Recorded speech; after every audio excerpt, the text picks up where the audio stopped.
దేవుని బిడ్డ, దేవుని సన్నిధే ఎరుగకుండా, దేవుని సన్నిధిలో ప్రార్థించకుండా, దేవుని సన్నిధిలో జీవించకుండా లోకస్తుడిగా బ్రతుకుతున్న నీ భర్తపై దేవుని కోపం ఉందేమో.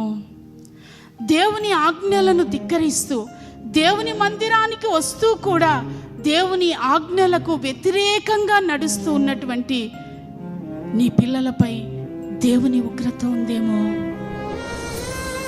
అక్కడ చెప్పాడు కదా, దేవుని ఆజ్ఞలను అనుసరించి నడవకపోతే ఏం కలుగుద్ది? శిక్ష కలుగుద్ది. ఆ శిక్షను తప్పించాలంటే ఓ ఇంటికి నాయకురాలిగా తల్లిగా నీవేం చేయాలి? ఓ ఇంటికి నాయకుడిగా తండ్రిగా నీవేం చేయాలి?